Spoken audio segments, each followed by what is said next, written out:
Steam rose from the stones of Winterfell, as if the old castle drew breath out of the earth, and let it go in pale ribbons that twisted and vanished in the morning cold.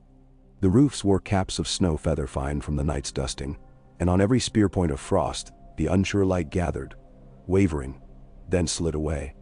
It was a day with no sun, only a brightness diffused through the sky like milk, and the ravens on the rookery poles looked like knots of night knotted to the world so it would not slip away.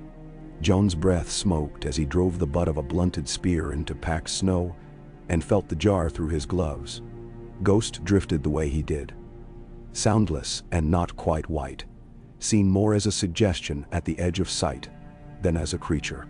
The direwolf stood with his head slightly tilted, listening to the yard in a manner that made men casual beneath that listening, even if they did not know he listened to them. His fur clung full of frost, and the damp footfalls he left were prints without sound. "Again?" Robb called, a grin white in his beard shadow, and came in at Jon's shoulder so lightly that the wooden poles sang when they met. The clangor they made was small compared to the silence of everything else, which swallowed even the sound of iron in the yard and digested it. Theon laughed louder than the noise of their play, leaning on the fence with his arms crossed and his face unchapped by cold, as if laughter could ward the weather the way oil kept rust from a blade. "You fight like a pious girl," Theon said cheerfully to Jon when a tired step slid his heel. And Jon only smiled back because Robb's grin would not leave room for anything but answering in kind. He feinted, pivoted, let the spear butt bite snow, and brought the head around so that Robb's guard touched, then bent, then broke. The sparring spear clicked against Robb's forearm, a kiss through padding that would flower into a tender bruise he would boast of later. "Pious," Robb laughed, catching his breath, snow bearding his boots. "Septa Mordane will fight you for that slander." "She can have the yard," Theon said, cocking a brow toward the gatehouse.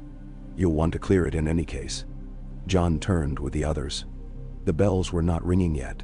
There was no alarm. But the porter had come down the steps from the inner wall door, his face dun as bread crust, and stood with his hands tucked beneath his armpits to keep them warm, watching the road. It was the stance of a man who did not expect to be needed but wished to pretend to his own comfort that he did. Beyond the walls, the world was all white and gray. A string of horses uncoiled from the trees like ink on water. Dark dots that resolved into cloaks and hooves and steam. Their banners were windless, and it was only when the first rider was near enough to become a shape, rather than a thought, that Jon saw the color. Red. Red.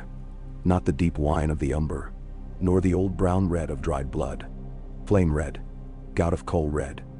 And in the middle of it, a black sun drawn with a child's idea of wisdom. A ring of points, a halo of knives. "Southron?" Theon said. But there was curiosity in it, and a note of pleasure. The Ironborn liked to be surprised. Robb wiped his brow with the heel of his hand and shouldered his spear like a banner. "Come on," he said. "Father will want us at his back." Jon fell in beside them. The snow creaked under their boots like old floorboards. Ghost moved without track or sound to Jon's left. Once his shoulder brushed Jon's hand, warm through the glove in a way that suggested summer and meat not yet cooled. By the time they reached the inner ward, some of the household had already arranged themselves in a line of bodies that thought itself a welcoming line, which is to say one that meant to see and be seen.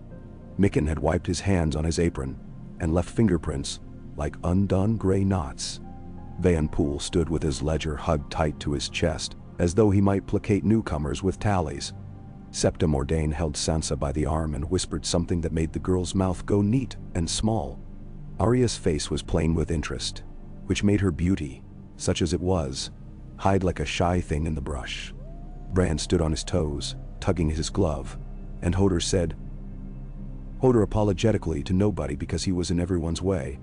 Catelyn had wrapped herself in a blue cloak that made the morning seem more frigid. The fox fur at her throat turned her pale, as if frost had grown around her neck, and if she felt the cold of that, she did not show it. She stood next to Ned as one stands next to a stone one has learned not to lean against, and Jon felt the old friction under his ribs and made his face still, because nothing is colder than a child's wish that the world will not be as it is. Lord Stark's eyes were narrower than the red banner, and the line of his mouth sharper than Theon's knife. He looked south at those coming north, and did not like that they came. But the game of courtesy does not care what state the hand is in that deals the cards. He stood and waited. The riders passed beneath the gate as slowly as if they had to recover their names as they did it. Their horses wore harnesses with copper plates hammered into tongues of flame and circles of black iron. The animals did not like the smell of Winterfell.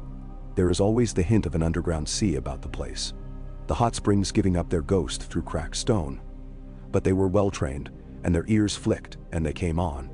When they stopped, steam from their flanks made clouds that looked like they were thinking. The woman on the lead horse slid to the ground without making the inevitable noise of leather and buckle and weight we expect a dismount to make. She seemed to shed the saddle like a skin. She stood on the snow and did not sink.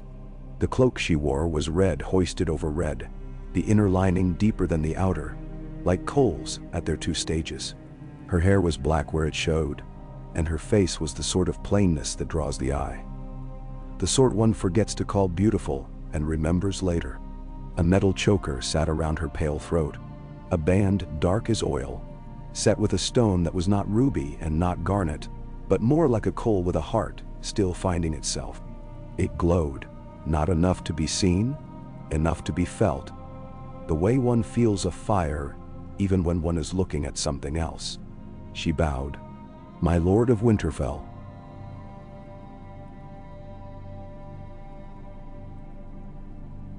She said, and her voice held a self the way Winterfell held steam. "I am Amaray, in service to the Lord of Light, sent north by omens and certain words. We beg the guest right and the courtesy of your roof, while we make obeisance to your gods and ours." A ripple went through the watchers like wind through wheat. The word gods was a stone tossed onto a frozen pond. Ned Stark's eyes did not leave her face even to fall on the ring around her neck. "Winterfell is not so poor a hall that it would deny bread and salt to travelers under its walls," he said. "You have them, and beds besides while you need them." Catelyn's shoulder tightened under her cloak, and Jon watched the tiny move, because he had learned to watch her with a hunter's care. Ned's glance slid to her and away, so quick it might have been only a trick of light steam. "Bayon," he said. "See to their needs." "In a moment," the woman said, "if my lord would grant one further courtesy. I am, as I said, sent by omens and words, and omens do not always have the patience men do. I would lay a small thing in the godswood, if you will allow it, and set a coal where your ancestors wove boughs, around the old god's face." Memsah. At that, there was a stir more than ripple. Uller the kennelmaster spat without thinking, and then looked around, abashed. Mikken pulled his apron up as if to hide behind it. Catelyn's mouth became the precise bow shape of a woman who would make such a debate very civil and very consuming. Ned's head tilted almost to a question, then corrected itself. "We do not lay coals in the godswood," he said. "We do not bring iron or salt to the heart tree." Amaray's smile was slow and full of something that might have been pity for everyone, including herself. "You keep springs beneath your feet and a wood old enough to remember words the first men forgot. Let me put a coal in snow there. It will not harm. It is a small thing. And I have carried it far." Ned looked at the men behind her. One had a chest long and narrow, the sort used for swords or sheets of glass. Its iron bands were scabbed with rust as if it had slept in the sea. Another bore nothing but a sack that clacked like bowls nested within bowls. They had the look men get when following a woman who has become their weather. Ned measured those looks, and those men, and the yard, and the old gods, and the people watching him be himself. He nodded. "You will walk with me," he said, "and lay your coal in the snow where I ask, and go away when I say. Bayon, give them bread and salt. Hullen, see their horses stabled.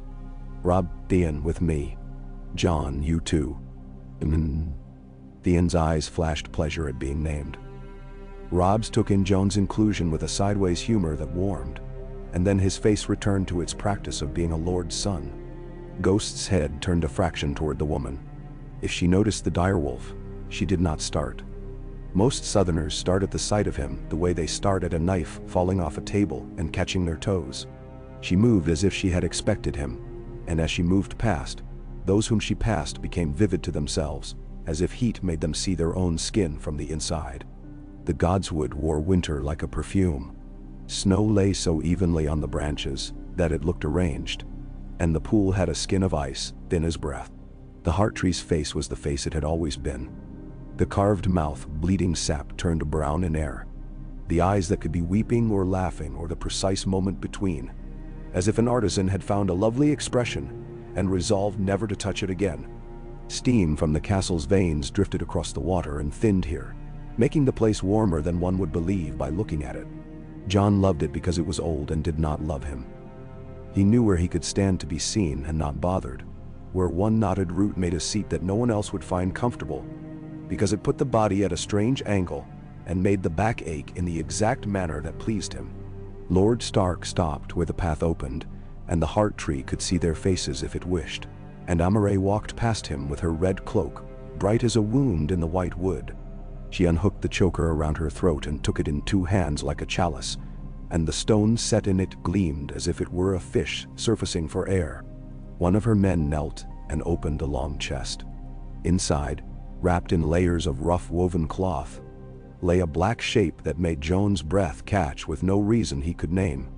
It was no bigger than his two hands cupped together, and yet it seemed weighty in the way a name is weighty.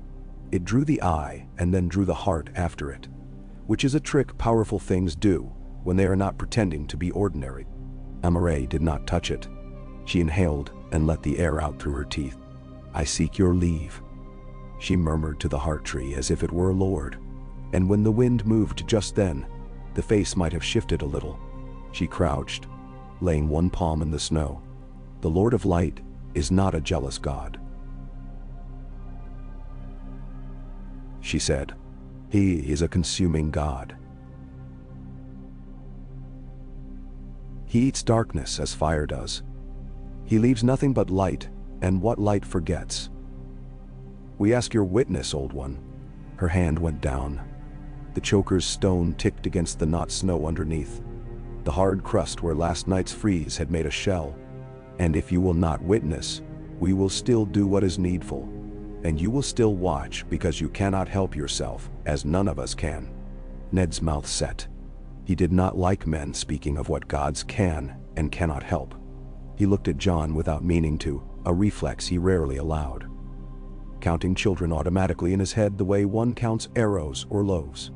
Amaray lifted the black object out of the chest with the cloth still around it, as if taking a loaf too hot to grasp. John saw then that it was a piece, a shard, a fragment of something bigger, a curve of bone or stone darkened by time and by smoke, ridges where one side had once joined others. It was a thing from a skull, he thought, and the thought came with a second thought clinging to its tail. Whose skull? Which came with a third that he refused to finish, though his mind hurried toward it like a dog to kitchen scraps. "Where did you get that?" Caitlin asked. The courtesy was worn through. She had come despite herself, because she would not let her household go to the godswood with a witch and not have her in it to see. Her voice was fabric pulled too tight across a frame that did not fit.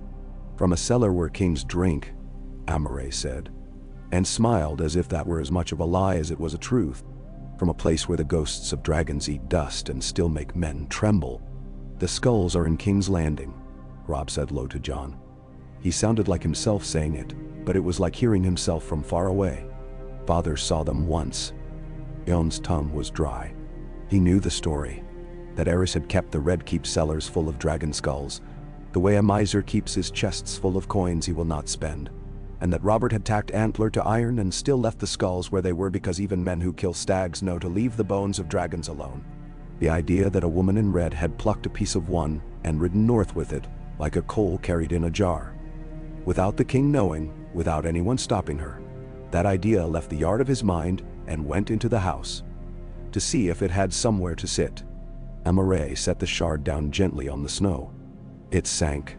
Steam climbed around it before anyone saw heat. She laid the choker's stone on it and pressed until it stuck, as if the gem melted a little. Then she rose, lifting her hands as if they were empty. They were not, any more than any pair of hands is empty when it is filled with intention. "Lord Stark," she said without turning, "I will need a little of your blood. The blood of a lord will do. It need not be a king's for this, not at first." Later. She left later where it was. Now, knife. Theon's knife was out before Mikken could have forged a thought about it. He flipped it absently and offered hilt first. Ned took it, and if he looked at Caitlin, he did it the way a man touches a scar with his mind, without dragging fingers over it. He made a cut as neat as mending on the meat of his thumb, and let 3 drops spatter into the snow. They steamed as they fell. One touched the black thing, and the steam there turned red for a heartbeat and clear again. Amare's men set down the bag that had clacked and drew out bowls of some dark metal that might have been iron if iron could look like water made into a thing. They nested them like cups and filled the smallest with oil that crawled thick. Not olive, but something that smelled of hot stones and garlic, and a sweetness he could not place. Sweating despite the cold, she lifted the little bowl and held it over the shard. "He went into the dark," she whispered. "He is called. We call what went into the dark. We call it back. Then die." Caitlin crossed herself as the sept teaches, a gesture as neat as a seam.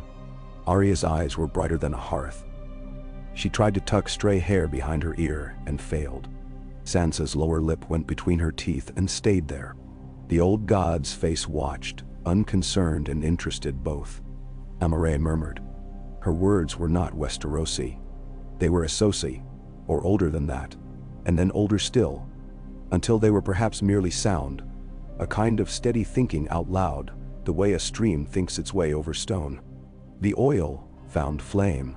It was not the crackle of kindling. It was a bloom like a flower opening its throat. The smell changed. The air around the bowl thickened,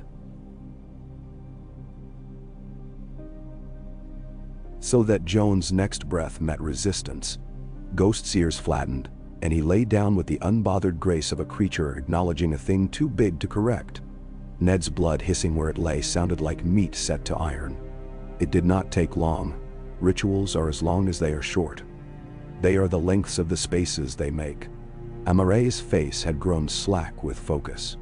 The gem at her throat pulsed faintly like the heartbeat of a small animal sleeping under a blanket. When she poured the flaming oil over the shard, the flame did not go out. It spread up over the curve of bone and found the ridges as if it recognized them. For a moment, all that burned was red. Then the red made a river and went black. The way coals go when wind has just breathed them, and they are becoming more than they were. Smoke rose stiff and straight as a spear. It didn't waver with gusts that did not exist. Jon smelled something behind the oil and the sweetness. A tang like iron, a taste like the air when lightning has gone to ground and keeps its tongue in the earth, tasting there. Balerion, Amare said. And the word was the first proper word she had used in many heartbeats. She did not shout it. She said it like she had been holding it behind her teeth forever and had finally been allowed to let it out. Old one, black one, dread of men. She smiled. Pet, come find your name. A sound came down from nowhere. It was not thunder. It was not wind. Men and women have a special chamber in their minds for the noises of big things. Bone knows when a tree falls. Sinew knows when ice cracks. Skin recognizes the first sound a kettle makes when it thinks about boiling. This sound went into that chamber and lit a lantern there. Theon's knuckles went white on the fence post he had not, until now, known he had taken hold of. Robb's hand went to Jon's forearm in a grip that was not for show. Sansa made an O with her mouth and nothing came out of it. Arya's hand lost its war against her hair and left it as it was. Caitlin said, Eddard, because that is what wives say when the world starts to behave in a way neither of them agreed to. I hear, Ned said. He did not move. One of the ravens that like the gods would, fat and arrogant and full of slick knowledge, made a noise very much like a word, and then took to wing as if a hand had squeezed it. Others followed, and then all together, and the roar of their wings sounded like the sound had called the sound to it. The smoke did not behave like smoke. It had weight. It had the intention to stay in a place, and then the intention to leave. It climbed like a thing climbing back up from a well. It made a line. It widened. It carved the air. The heart tree's eyes did not blink, but John thought it would if it could, for the smoke lay across its face like a veil, and then curdled into shapes that the mind wanted to understand and could not, the way clouds sometimes become monsters if one watches long enough and is willing to tell lies to oneself. Amare's voice followed the smoke upward. It was a guide, and the smoke obeyed it, and there were moments when something that was not smoke looked at them, quick as an eyelid. Ghost did not bristle. He lifted his head, and his mouth opened slightly to taste the air with his tongue. John did not understand the expression on the direwolf's face, and therefore called it peace because it could not be fear. "Enough," Ned said then, softly but with the weight of a man who has named many things enough when other men begged for more or less. "Lady, you have laid your coal." Amare lowered the bowl. The smell of oil deepened. The gem at her throat cooled to the color of strawberry embers under ash. She did not look satisfied. She looked neither satisfied nor unsatisfied, as if she had done what she meant, and what she meant was not concerned with what she wanted. "We have begun," she said. "He will finish." "You will put that back where you found it," Caitlin said. Amare's gentleness did not become a different thing. "No."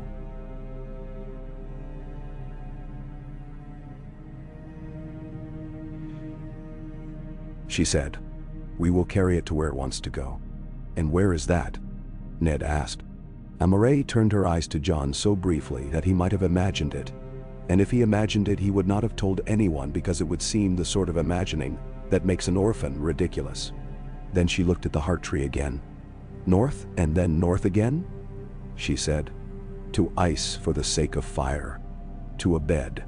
All births return to beds. Then?" "Nay." When the men packed the shard away, the snow under it was not eaten. It had become glass. Not clear glass. Greenish like a bottle. Veined and bubbled like something trapped and half-living. They had made a little patch of dragon road at the heart tree's feet, and the reflection in it, when they moved, swam and did not remember faces afterward. The old gods found their own faces unflattering in it. There were weeks when Winterfell was all food, dogs, wood smoke, and patience. This became one. The woman in red and her men were lodged in rooms near the South Tower, where the drafts make candles gutter for no reason, and where in the night, even the brave will say that they hear the sound of water where there is none. She kept to her rooms when she was not in the yard visiting horses or walking the godswood paths.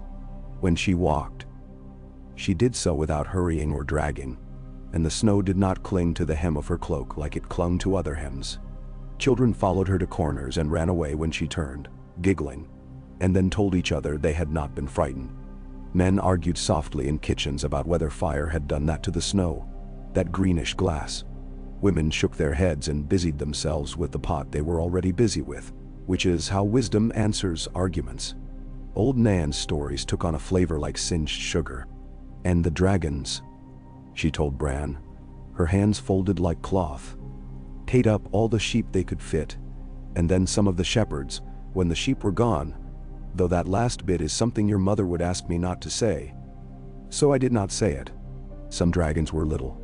Some were bigger than halls. Balerion they called the greatest of them. Black as night, with a belly like a coal seam with wind behind it. Aye, the Black Dread, and men had reason to dread him. He could have torn up a tree by the roots like a girl plucking a dandelion, and he could have flown from here to the neck in a single breath. Then? How big was his skull? Bran asked, eyes bright as hoarfrost. Could he swallow a man? He did, old Nan said dryly. Swallowed kings and beggars both. All bones come out the same. She dozed, and when she woke, she began another story without noticing. But Bran carried the skull in his mind to the broken tower and climbed. He found a place where he could sit with his chin on his knees and look at the world through the torn mouth of stone, where men had not yet bothered to mend. He saw the roofs like sleeping animals and the steam like breath. And higher, he saw the sky look heavier in one place than in others, as if a thing were there barely seen, a stain on milk. He rubbed his eyes. The stain remained and then slid away like a fish moving deeper, leaving an impression of motion on the water that one only sees because it has moved. He told Arya. Arya told Jon. Jon said nothing, and because he said nothing, Arya told him he was an ass, and he laughed, and she grinned feral, and loved him exactly because he was stupid in that way, and would not be told so by anyone but her. Sansa had dreams about weddings with red flowers in them, and did not tell Septa Mordain, because it would have started some sermon about purity. She did not wish to curate. She watched the Red Woman pass, and felt something in her chest do a hopeful, horrible little flutter, that she would have forgiven herself. For if she had been someone else, and not Sansa Stark. When she confessed as much to Janine, Jane blushed and said the woman made her uncomfortable for the same reason she liked looking at fire too long. And they pinched each other and laughed, and then were silent as the woman moved past, their eyes following her like dogs. Maester Luwin sent ravens. He sent one south that said in polite language, "A priestess of Urlor has come under our roof, and has asked to do certain things that will be politely refused, but also slightly allowed, and I would be comforted to know whose leash she's chewed through." He sent another to White Harbor, because it seemed the correct thing to do. There is a smell in the air that is not winter and not summer either. When ravens returned, as they do, they brought polite language and a quantity of ignorance attached to it. The king's court was busy with tournaments. The harbor was busy with ships. Few men had smelled dragon's breath, and those who had were careful of their noses. On market day, a man from a crofter's place to the west came stumbling into the yard with snow in his beard and panic in his knees. He drank without asking from the first bucket he saw, and then asked if this was Winterfell before anyone answered any question he had not yet asked, as if he could close a door behind him with words. "Sir," he told any man wearing a sword who would take the name. "Sir, sir, the sky fell on my hill as black as any cloth a widow would own. The sheep were all pressed to the ground by it, and one of the ewes, she's heavy with late lambs. Her wool singed so I can smell it. And I swear by any god in your hall that I saw, the sun was gone. It were noon. It were gone." "It was a cloud," Theon said, "because some things must be laughed at or they get to stay." The crofter did not look at Theon Greyjoy. He looked at Jon, though he did not mean to. "It growled," he said, "not thunder. Thunder doesn't look at you. I felt my skin know I had been a boy once, and was a man now, and would not be for long. I came here because where else is there?" "Dan." Ned had the man given stew, and let him sit by the great hearth, which is how men in trouble are repaired piecemeal, with fat and heat and the sensation of being watched by other men who themselves wish to be in trouble, because at least then something would be happening that might be worth telling a grandson about. He told Luwin to keep a chart of these reports, so that there would be a map of fear that might match a map of something as yet unadmitted. At supper, Catelyn touched her cup to Ned's, and said in a tone that could be a bridge or a mark scraped across a map, "It must stop." Ned drank, and did not say it must begin, which would have been a thing someone else might have said in his place. When Jon lay in his narrow bed at night, with the straw whispering wicked counsels about warmth, he dreamed. He always dreamed, but he never knew he was doing it until the images came back at him the next morning. The way a path you have walked reveals where your boots were by the disturbance.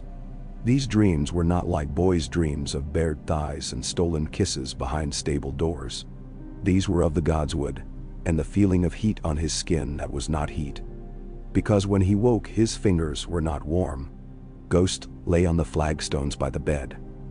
Awake with the kind of attention a creature gives to a thing worth watching. On nights like that, Ghost would lift his head and yawn, and show his teeth in a slow smile that was not a smile, and then lower his head again, as if what was being watched would not be frightened away by a wolf, if the wolf were only polite enough. Once Jon woke with a taste in his mouth like iron and sugar burned, and knew from the taste that somewhere in the dark, something had struck something, and a ring went out from the sound, and knocked the world awake. He lay still so as not to scare it away. Amaray asked Ned for another coal in the godswood once, and was told no go. She asked to go into the crypts, to see where the kings of winter lay with iron swords in their laps, and stone wolves at their feet. Catelyn said no, as if Ned's tongue had moved in her mouth, and that no had the weight of a woman protecting a thing she believed did not need her protection, but did not wish to test. Ned, who had never much liked the Crips, except when he was certain of what he felt, and most times he was not, made a calculus that included courtesy and included fear and included what sounded had made that day in the woods. He found that the numbers did not come out even no matter how he carried them, and in the end he did not take her down. She seemed unoffended by this, which offended Caitlin more than she would admit. "Does your God ask for blood?" Bran asked her boldly when he encountered her in a passage where the wind did not go and the heat did. "Yes," she said, without blinking. "Mine doesn't," he said, "because children are vain about their gods. Your gods ask for witness," she said. "That is all they ask of anyone who can hear. They ask to be told about, like old men do. Witness is a kind of blood. It is the easiest kind to give, because you are making it all the time." No. Bran thought about that until it made him uncertain about his knees. Later, he would explain it to Arya with one of his endless, serious gestures that made her love him and want to throw him into a snowbank. Theon flirted with the Red Woman and got nowhere with a thoroughness that impressed even him. She turned him with a smile like the kind used to turn an ox in the field without anyone being angered, and he went away laughing at himself, which is the only safe way to be turned aside. One morning the air felt different before anyone said it did. Men sniffed at it the way dogs do, then were embarrassed to have imitated dogs and took to their tasks half-heartedly. Over the godswood the pale winter brightness became something else. It became thin. It became a membrane, the way skin becomes thin on an old man's hands, until one can see what moves underneath. Robb and Jon found each other without saying, "I'm going to go look," and they went. Ghost went, without being told. They were not alone. Maester Luwin had a book under his arm, because it was the correct thing to have, when the world may be about to tell you something. And Theon came along because if there was a story to be had, he would like to be in and around it, so that he could tell it like an alewife plucking the best bits of yeast off a cask. Bran was there, having anticipated them all, his breath moving like a tiny animal when he was excited, and not wanting anyone to know he was excited. Arya had somehow coerced Gendry, an apprentice whose arms were already remembering that they would one day be splendid, to come by promising him something she would later pretend she had not promised. Sansa came because Arya had, and because doing what Arya did, without admitting it, is one of the ways older sisters are young. They stood at the edge of the pool and watched the trees. The trees do not often show you anything. They look at their own thoughts and let you assume you are included. Today, each twig, each stripe of bark, seemed etched. It was as if someone had outlined the godswood, as if the brush had been dipped in darker winter and redrawn the place with a firmer hand. Amaray stood barefoot in the snow. She left no prints behind her. Her feet were white and slender, and there was no talk of cold in them. Around her on the snow were small shapes like relics a child might hoard. Shards of glass black and green, crumbs of slag, a sliver of bone scorched as if by an old fire, and then polished by new ones. She had drawn a circle with ash and iron filings that made the snow look bruised. "Watch," she said. The gem at her throat pulsed. She did not light a bowl. She did not speak in old tongues. She looked up. They looked up. The sky over the heart tree was deeper than the sky in any other direction. It is not easy to see depth in the sky. It offers only distance. But today, it had layers like the inside of a cake. It had a top and a bottom and a middle. The middle moved. It could be a cloud, a man tells himself, because the mind has to be reasonable as a habit in order to be unreasonable when it is time. It could be a flock of birds, but birds make patterns, and this made an absence of pattern. It was a void, moving in an organized way. The air went wrong. It grew heavy, and then light, and then heavy again in the chest. And Jon felt a pressure in his ears, as if he were going down into water. A sound came as if nails drawn over slate far away, and then closer, and then something else. A bass thrum he felt in his bones like the approach of a line of horses. The snow on the heart tree's branches shed itself all at once and fell in a soft roar. The old face appeared more naked. The mouth wept fresh brown where sap warmed and hurried. A heat wind swept the godswood. It did not burn. It did not even make them sweat. It dried the inside of their mouths and made their teeth ache, as if their heads had been held too close to a kiln. It smelled of bitters and iron, of lotus and char, and something like a shore that no one had walked on in 1,000 years. Shadow moved across the pool, and the pool's thin ice smoked and sagged and became water, and then glass where a strip of it caught, quick, and froze again in a seam made crooked by haste. They did not see it clearly. They saw what was between it and the light. They saw a wing's idea of itself. They saw a tail so long it had not finished moving when the head's shadow had already gone away. They saw the sun like a coin between a man's finger and thumb. And then they saw nothing, because the shadow passed, and Winterfell's light resumed pretending it had never been interrupted. Only the wolves did not pretend. All over the castle, all over the lands around, wolves took up a call that did not sound like howling so much as like iron being called to iron. Gray wind came bursting into the godswood, as if he had broken out of an invisible pen, his eyes rimmed with white. Lady followed, composed and trembling both. Nymeria darted like an arrow gone fletchless. Summer, with a dignity that would never leave him, paced the water's edge and looked up and looked down as if both had become one. Shaggy Dog was not seen, but his voice was in the trees like a spent storm. Ghost did not move for a long time. He stared into a place nobody else could see, and his eyes were the pale green of morning under ice. When he finally shook himself, it was as if pieces of snow had been inside him, and those pieces fell out. He went to Jon and pressed his head to Jon's thigh. Jon put a hand between the wolf's ears without looking, the way men handle their own weapons by the habit of love. Amoray let the air out of her. "He has woken," she said softly. "He looks for warmth. He looks for what he remembers." "What is it that he remembers?" Robb asked. There was a steadiness in him that had grown like bread rising when no one was looking, and Jon loved and envied him for it. Amoray looked at Jon then, and did not look away. Not for a long breath. "The taste of a name in his mouth," she said. "The first name. The old rider. The smell of a house of fire and stone. The cradle of his first making, and the bed of his second. Nenawinder. Dragonstone." Theon guessed. Smug on the surface because the currents beneath him were faster than he wanted to admit. Or Valyria, if you're telling tales for children. Valyria went where the sun goes at night, Amoray said. "The bed, I mean, is not a place of maps. It is a place of meaning. He will find it. We have asked him to," Catelyn said. "You will end this," and the chill in her tone was worse than the worst winter wind because it had purpose. Amoray smiled. "The thing asked for is done with only with difficulty." She lifted her bare foot and set it down.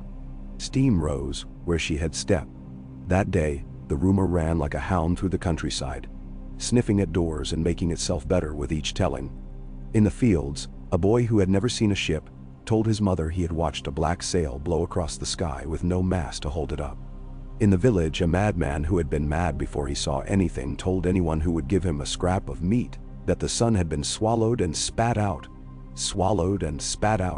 like a coin by a cheat practicing tricks. At the holdfast, beyond the south gate, an old woman with one eye wept, because she said she had heard the sound of iron chains falling from a great height, and her husband had died years ago in a mine where chains were all a man had to share. The sound was thus a kindness, she said, and then laughed and gave the laugh away to any person nearby. Maester Luwine put his charts in order and saw that the lines of fear made ovals that moved, each larger than the last, around Winterfell. He did not say to Ned that the thing at their center was behaving like a bird checking its nest after being away. He did not say it because he did not know if he would be believed, and because not saying certain lovely, terrible things is part of being a maester. That evening, Ned stood alone in the godswood. He put his hand on the bark of the heart tree, because his father had done so, and his father's father, and because skin wants to touch what it knows when what it knows is being asked to know something else. He did not speak to the face. He did not speak at all. He did not speak He thought about Lyanna, as he always did when anything was asked of him that bent him a little beyond straight. And he thought about promises, which are a kind of trap men gladly stick their feet into because the trap feels like a shoe. He heard softly behind him the sound of a man who is allowed to approach a lord without being killed by those who watched lords. Maester Luwin stood politely. The chain around his neck seemed heavier than usual. "You should know," he said, "that the Lady Caitlin intends to write to her sister to ask that a septon be sent to bless the yard against any influence. This will do nothing and will do something. I do not know in which way." Ned nodded. "Let her," he said. "Blessings do no harm when ill will does not carry them. You could ask the other lady to stop," Luwin said mildly. "I could," Ned said. He set his hand more firmly on the bark until the sap wet his skin. It smelled like an old memory. "I will not. Not yet." "Why?" Luwin asked. "Because he was permitted." "Once," Ned said, as if he were telling a story and was not in it. "A man I knew had a horse that would not be bridled. He used rope for months, and cursed for months, and beat the beast and loved it, and starved it, and gave it honey and salt, and none of it would sit in the horse's mind.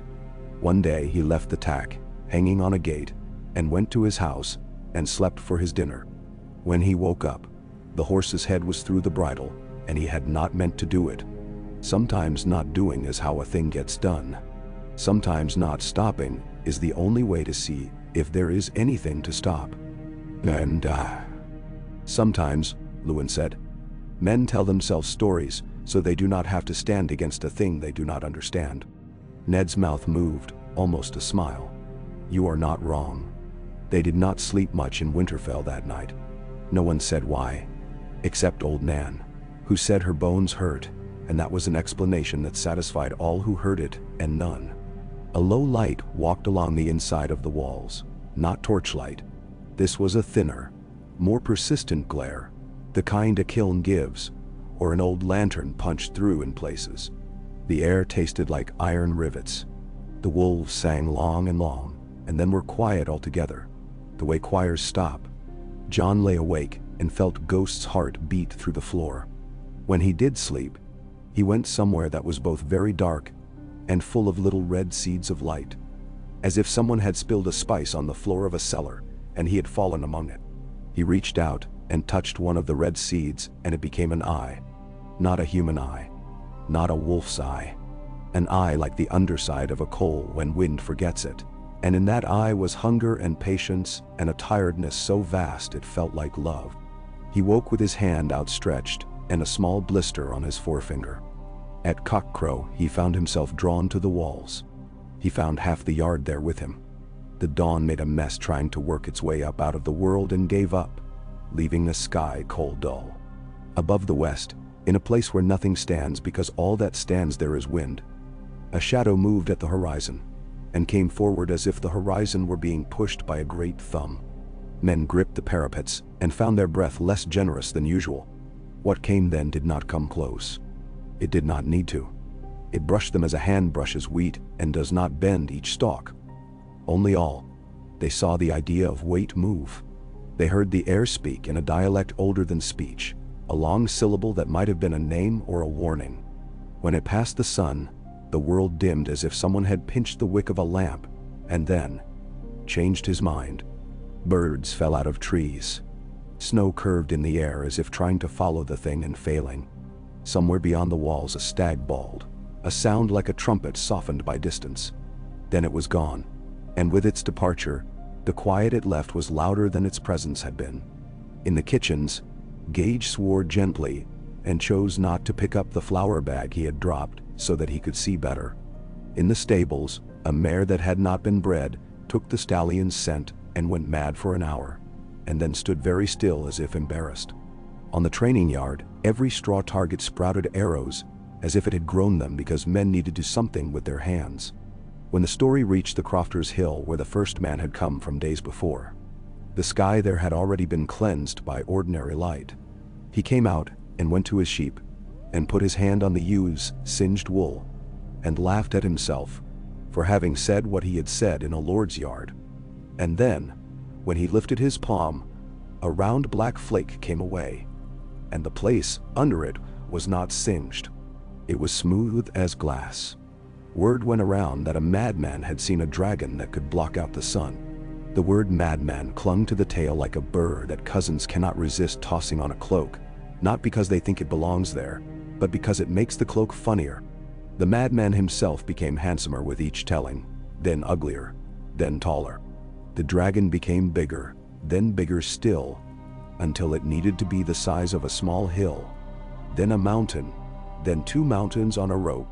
Then, when the telling moved from kitchen to kitchen, it became small again, because people do not want to think about something so large while they are eating stew. But in the quiet after the bowl is washed and set to dry, and men and women sit on benches and stare at nothing and rub their hands together for heat, they have already, the size returns to the size of the gap a thing leaves when it passes between the sun and your face. That was the true size, and it had not been an accident. Amaray did not preen. She did not hold court. She spent the afternoon in the godswood with her men weaving iron filings into cord, the way a woman might weave beads, making a string that would not ring on any finger. Sansa came and watched, and the woman showed her how to twist the filings so that they became something that looked like a line of ants frozen in place. Sansa made one with a steadiness that surprised herself, and when she finished, Amaray took it from her and shook it gently and said, "It sings when it is angry," and held it to Sansa's ear, and Sansa heard a faint cry like a kettle very far away. She shivered and did not know why.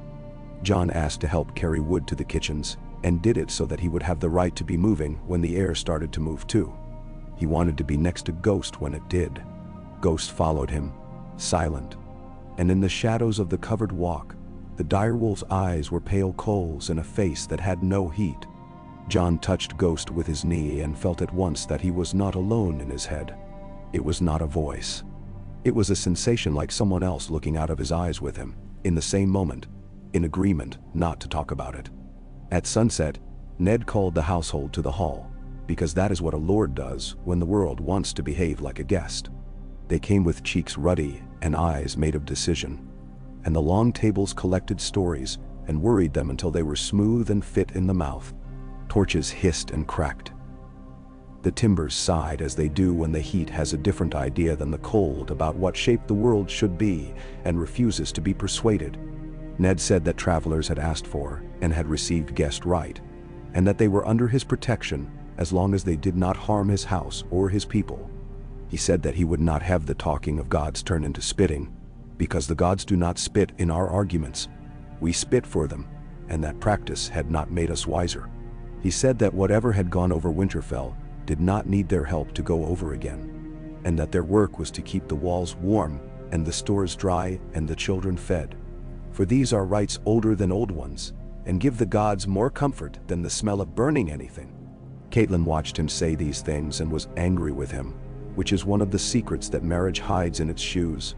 That to love a man is to be angry that he will not be more you than he is himself.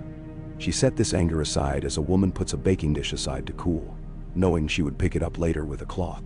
When the hall had thinned and the scrape of benches had failed, and the last raven preened its wing by torchlight, like a vanity made of feathers, Jon went outside. He did not have a reason. Ghost padded ahead, paused at the yard's edge, and then moved toward the godswood with the confidence of one who knew the route because it had always been there. Jon followed, aware that he was following, and aware he would later call it wandering. The godswood at night is a different house from the godswood by day. It becomes a list of sounds instead of a list of sights. The pool keeps its small voice. The spring keeps its breath. The trunks, which by day are careful about being trunks, shift and stretch minutely as if they have chosen the moment men's eyes are closed to decide whether their bark is comfortable.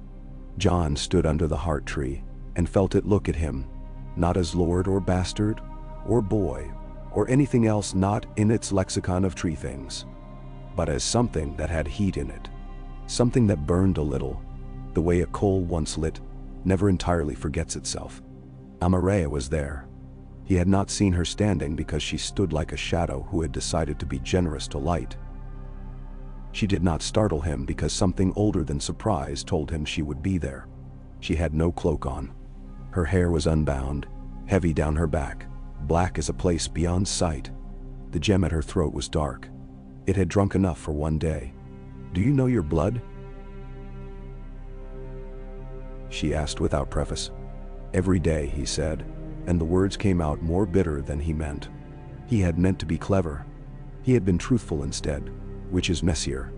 "Not who your father put in the book," she said gently. "Your blood." He thought of what he knew, and what he suspected, and what he had promised himself never to suspect. He looked at the heart tree instead of at her. "Fire," he said, as if he were making a joke. "Yes," she said, and did not smile in the way he had imagined she would, when he had imagined her saying yes. "You carry a lamp under a sack. The sack is wet. It makes smoke when it touches the lamp. It makes a smell you have learned to live with. You believe that smell is who you are. It is not. It is merely the smell of a sack smoldering. And now? And what would you have me do?" he asked quietly. "Take the sack away and burn down the house I live in." She laughed, a sound like a door open to a room where someone is cooking something good. "Oh, child," she said. "Houses burn or they do not. Lamps need to be tended. I would have you stand where you are when what you have called comes to you. Do you understand? You called, not with words, with wanting, with a hunger you did not know you had." He did not deny it. The hunger had been a companion as faithful as ghost and less forgiving. He had fed it on practice and on pretending. It was large enough now to need something that was not those things. "You are not the only lamp," she added. "Do not think you are. That is a terrible mistake that swallows men when the light shows them their own hands." "Then why me?" he said. It came out before he could perform pride with delicacy. "Because you do not yet believe you are the only one," she said. "You are therefore useful. Also," she glanced up, "he remembers your smell already." "How?" he said, and then did not finish the sentence because finishing it would be to ask a question that had scales on it and would slither out of his hand in front of her. And he did not want to be laughed at even kindly. Amaray came closer. Ghost stood between her and John and did not growl, which was the only permission any creature has the right to give. She reached up and put her finger very lightly against John's temple. It was not a kiss. It was not a prayer. It was something like the practice of forging, which is to say heat introduced to hardness until both change into a new hardness that remembers the heat. "Sleep tonight if you can," she said. "If you cannot, that is fine also. He will not come down today. He is remembering how to fall." "Fall?" John asked. "It is a word I use because no other is polite," she said, smiling. "It is not easy for large things to move without breaking the table they set their cups on. It takes practice to be careful again, once you have forgotten what careful is." He was not careful for a long time. Then, she stepped back. The gem at her throat gave one last failing heartbeat of glow, like a coal that cannot decide and is decided for. When John left the godswood, the snow was beginning again, almost invisible. The flakes tiny and so cold, they did not bother to melt on the face. The night had the feel of a room before an argument. In the yard he passed Theon, who was coughing into his scarf and looked embarrassed for his lungs. He passed Rob, who stood looking at the sky as if he were practicing the face he would wear before men, when men wanted him to be a kind of sky. He passed Sansa, who had come to fetch Arya, who had refused to be fetched. He passed Caitlin, and did not pass near enough to smell her, which was his craft.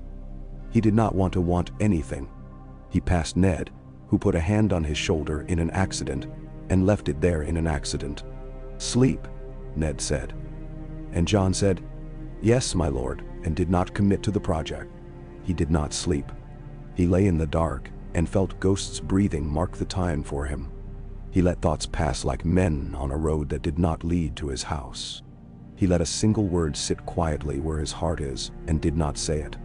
He knew if he said it aloud, even alone, the room would become a different room, and he would be a different man in it. It was almost toward dawn when the change came. He felt it before he heard it, as one feels a change in weather with the hair of the arm. The bed seemed to lift or sink. He could not tell which. Ghost stood. So quietly it was not standing, but only the difference between not standing and standing. There was no sound, and then there was a sound like silk being pulled across rough stone, a very long way off, and a long way under the ground. It was a voice from a throat too large to speak softly, trying its best. He went out into the corridor. Men were there already. The wall torches were halos. The light did not lie flat on the stone. John made his way to the tower's top and stepped out with the others. The horizon was red in a way it had no right to be at that hour. Not sunrise red, not forge red. Those colors have business to mind. This one had purpose. The thing moved along the line where sky and ice kiss as it had before. But now, as it passed the far end of the west, it dipped. It was very far. It was idiotic to believe one could see a dip at that distance. But every man and woman on the wall felt a small twist in the gut, as if a ship had found a wave larger than it expected. The thing disappeared, and the red on the horizon breathed and held and breathed again. And then the red was not on the horizon anymore. It was low. The sound came late, because sound travels with less ambition than sight. And when it came, it was full of rock, talking to itself. They waited with the patience men find when they are frightened and cannot bear to show it. They waited in twos and threes and alone. The wolves waited. The trees waited with an enthusiasm trees do not often let on.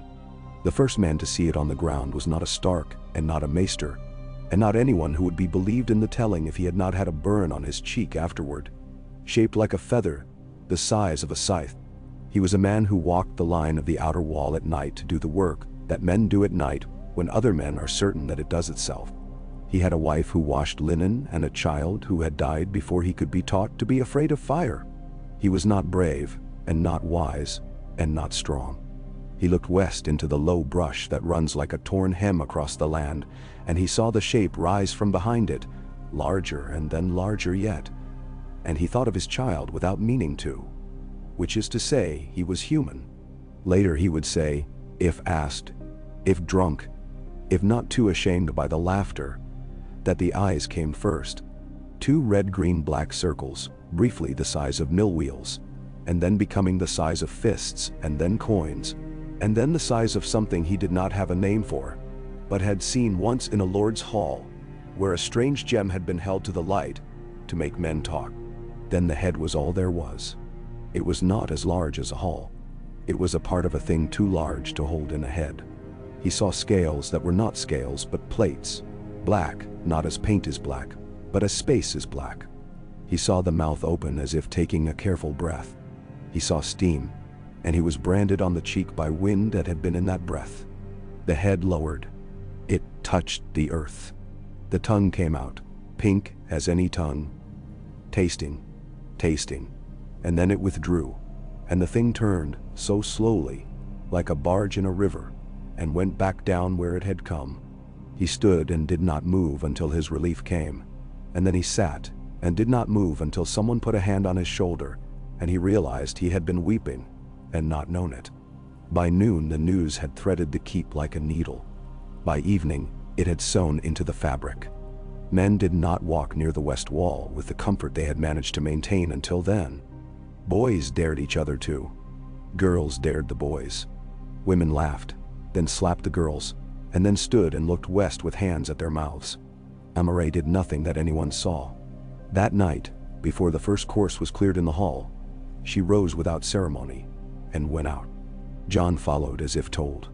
So did Rob, who has always followed things without being asked in a manner that frightens and delights those who love him. So did Theon, which is to say Theon contrived to arrive without it looking like following. Caitlyn's glance followed them. Ned's followed her glance. The godswood was a sphere of hush. Candles were not lit. The snow was enough light. The heart tree's face seemed younger, or else those looking were older and understood less. Amaray stood by the pool. We will not call him, she said in a voice that could have been a whisper spoken in a room 3 rooms away. and yet reached their ears as if it had been said into them. "Good," Caitlin said. "Good sense at last." "We will invite him," Amaray said. "That is a different thing." "What is the difference?" Dian asked, interested. "Between calling and inviting. When the guest is a thing that could take the roof off your house by breathing evenly. Calling is a command," Amaray said. "Inviting is an announcement of readiness. Men confuse them. Gods do not. Nor do large beasts." "Then tell." She lifted a bowl. No oil went in it. She set it on the ice and let it sit empty, and the emptiness of it was somehow profound. She took from her sleeve a little bag. She opened it and let fall a dust so fine that they did not see it move, only the line of it appearing on the air as it fell. It smelled like the first moment a forge's door is opened in the morning. She whispered without language, and then said quietly a name they knew, because they had already tasted the sound of it. Balerion. There was no roar. There was the softest exhalation of air from the black at the perimeter of sight, as if a mountain had sighed in its sleep, remembering how to lift its chest. Then came the sound of snow sliding off something too smooth to hold it, a long, long hiss that tickled the ears and made the teeth feel suddenly too naked for the mouth. The west lifted. A darkness moved, not in front of the stars, but behind them, like the shadow of a hand passing between a candle and a wall, on which paintings of stars had been made long ago, and had not been touched since kings had hair. The heart tree's face seemed for a breath to be wearing an expression John would have called fear, if he had not known trees do not do that. He did not step forward. He did not step back. Ghost was there, and Ghost did not move. The wolves at the edges of the wood did not howl. They hummed, the way a kettle hums when a finger is rubbed along its lip. The head came again. It did not lower into the clearing. That would have required too large a clearing and too fond an idea of men. It slid along the lip of woods, its profile enough to make a new god. But that is the sort of sentence men think at, and do not say, because saying it would make it true. The one eye near them turned, the lid fractal like a fern folded in winter. The pupil was a hole. The lens was a thing that had seen cities burn and oceans boil, and had not been changed by what it saw any more than a mirror is changed by faces. The mouth opened. Heat pressed their faces like a hand. It was not breath. It was the absence of cold. Its tongue came out and tasted the air at the tip of Arya's nose, and Arya, who had not told anyone she was there, did not flinch. Sansa made a sound like a chair sliding back from a table. Robb put a hand out like a man quieting a skittish horse, and Maray's eyes shone with nothing any of them had names to offer. Ghost made the smallest chuff of inquiry, and the vast head inclined a degree in a movement so slow and precise that it could have been called courtesy. John did not realize he had moved until the heat made his cheeks prickle, and he knew he was at the very edge of the pool, the ice creaking politely beneath his boot. He lifted a hand because some part of him that wore his skin had decided to do this, and had not sent up papers for approval. The colossal head shifted the way continents do on very good maps. The nostril nearest him opened like a door being drawn back on oiled hinges. The breath that came out was a summer wind remembered by winter. "You're not afraid," Amaray said softly. It might have been a question. "I am?" John said, and felt his mouth shape itself around the truth. "I am not." Both were right. He stood. He was stood. He had the sensation that he was being held up by warmth at his back, that could have been the hand of someone standing there, and could have been his own spine deciding to do its work for once without complaint. The dragon's eye, which had no business being called an eye when it was so much more, contracted. The pupil narrowed. In the black of it, John saw a hall with skulls. He saw a boy with silver hair. He saw a woman with purple eyes. He saw a sea steaming under stars that did not remember their places. He saw a bed of rock with veins of fire, and above it, a sky with no light but what the heat made out of the air. He saw a man with a sword that burned and burned him, and a woman with a crown of smoke. He saw a house with the sigil of a wolf, and in its yard stood a boy and a wolf, and the boy had a lamp under a sack. "Balerion," Amaray said again. But there was no command in it, and no invitation. Only an acknowledgement. It sounded like a woman speaking to a dog who remembers her but belongs to a particular house, and a particular boy besides. The head lifted. The hole of the eye widened. The mouth closed. An odor passed them like a ship in fog. Burned cinnamon, salt, and something that made tears rise unasked. The tail they did not see moved trees where they could not see them move. Snow fell from branches in curtains. Then the head withdrew with a patience that would shame kings, and the godswood exhaled like a chest. Amare's breath came and went twice before she said, "He knows you." John's mouth was dry. "I do not know him," he whispered. And the whisper felt like an oath broken, and the breaking felt like relief. "You will."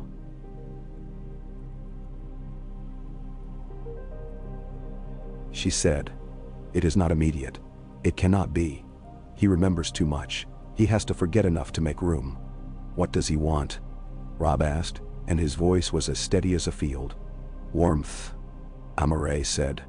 "Wind," Daichiu. "Hunger," satisfied. Hunger, kept. To be called by the mouth that knows his name. To be given the smell he remembers, so that he knows he belongs. "They." "Who holds the mouth?" Theon asked, and despite himself there was awe in the grin he wore. And it became him for a moment, and made him look like a boy again, before the sea stamped him with its brass. Amare turned her head. It was not a dramatic gesture. It was the simple act of a woman looking where the thing she spoke of was. The way a mother glances toward the bed where a child has been sleeping, as she says, "He sleeps, even if he is in another room."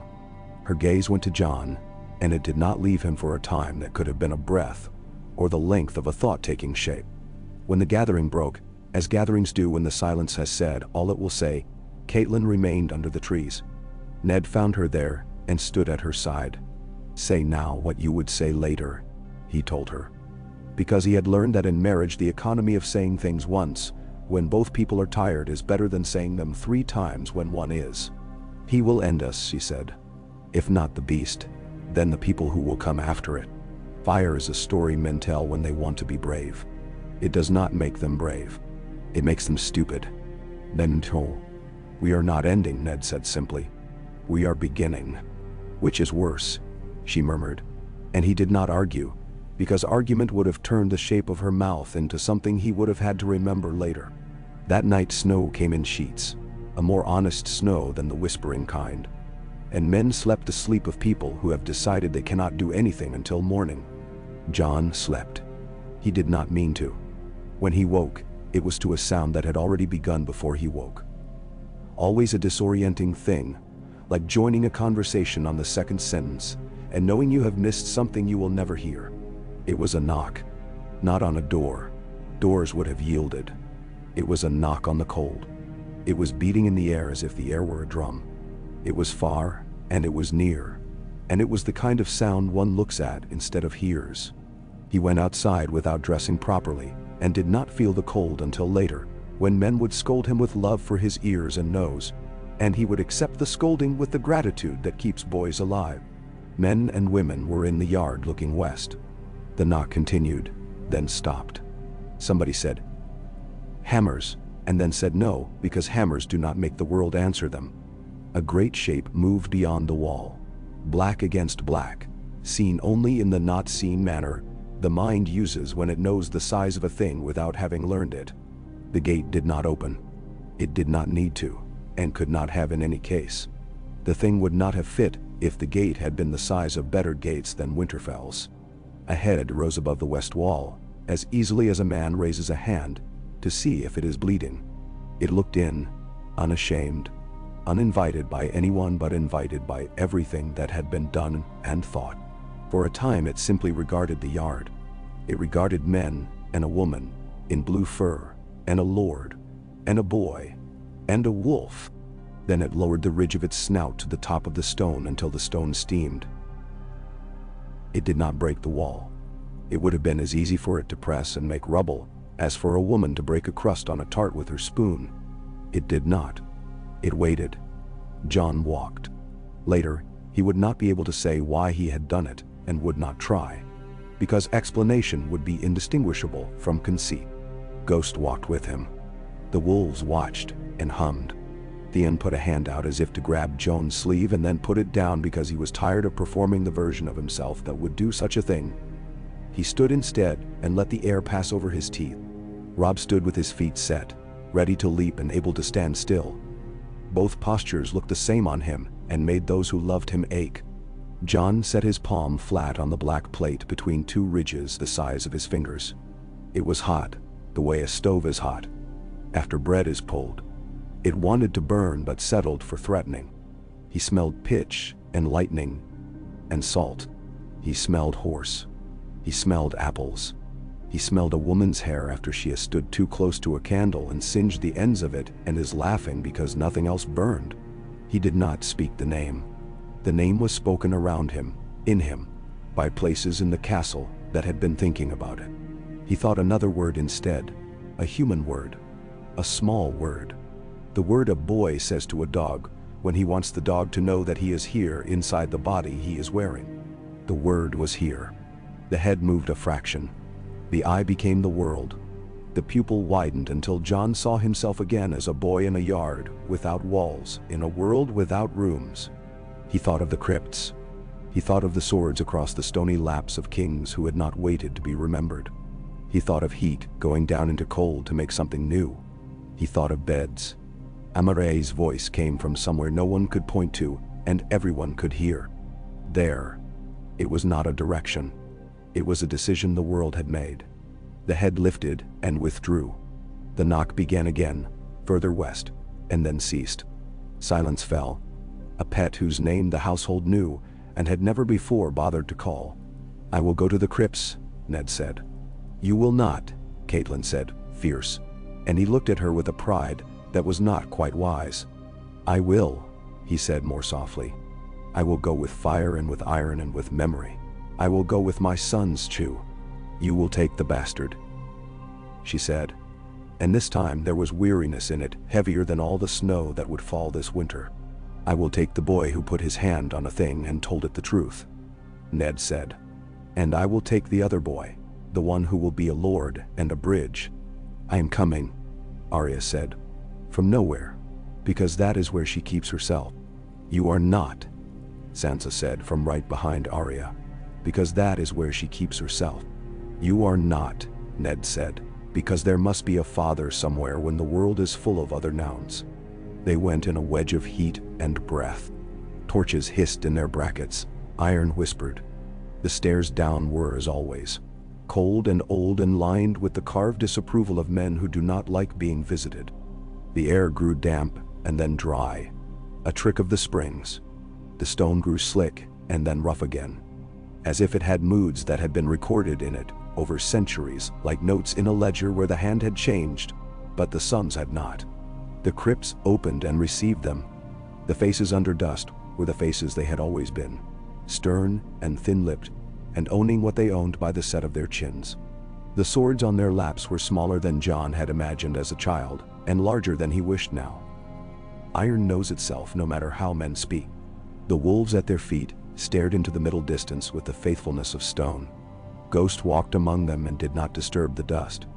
He was careful because he understood, or he was merely light, which is sometimes indistinguishable from careful.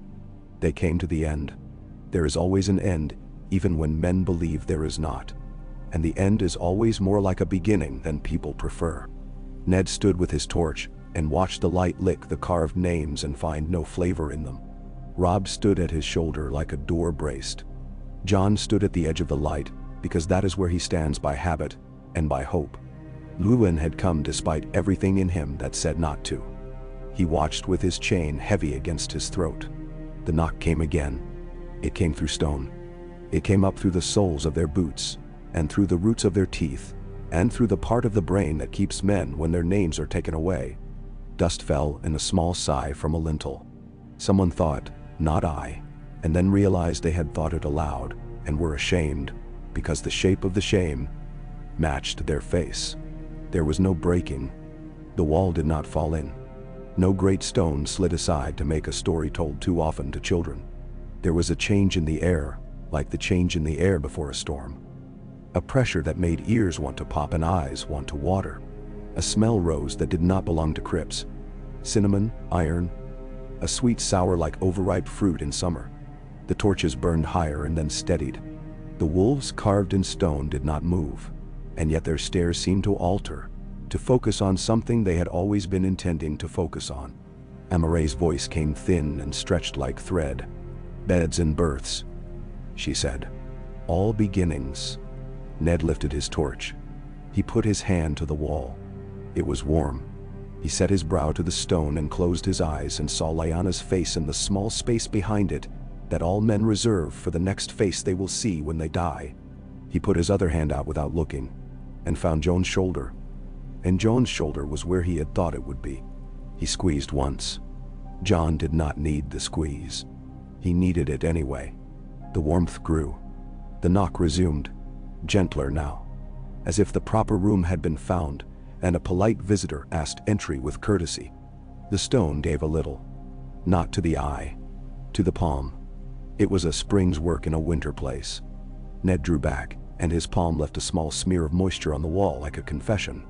"Tomorrow," he said, "because men must put names to time to keep from drowning in it. Tomorrow at dawn, we will open. We will see what bed we have made." They turned and went up, and the crypts accepted their retreat the way they had accepted their arrival. Without comment, with perfect poise. Ghost glanced back once as he left, and then did not. The torches guttered behind them, and then were torches again. Outside, the air was sharp as knives that lately sharpened. The household had split itself into those who pretended to sleep, and those who pretended not to be watching the west wall. On every windowsill candles burned, and every flame seemed a tongue trying out a word it did not yet quite know. John stood in the yard. Ghost leaned against his leg with the heavy trust of a companion who has chosen his man. He looked up and saw nothing of the thing that had made the day what it had been. He looked down into the packed snow and saw, in the thin top layer that had fallen since, the black flecks of ash that had been caught there. He tasted iron in the air and the very faintest sweetness, and he said, under his breath, a word that was not a name and not a prayer. He said, "Here again," and the air moved like a great beast, turning in sleep toward the voice that had called it. Above, the ravens muttered to each other in their beads on a string way. The heart tree did not move. The springs breathed. The snow went on, making the world new in the smallest possible increments. In the darkness beyond the walls, something large lay down for the first time in a very long time, and closed its eye, and men and wolves both heard the sigh and knew, without asking how they knew, that it had not closed it with both lids. One remained, a thin nictitating veil, so that the world could be watched even in sleep, as if the watcher had woken from death, and had no intention of taking both eyes off of anything ever again.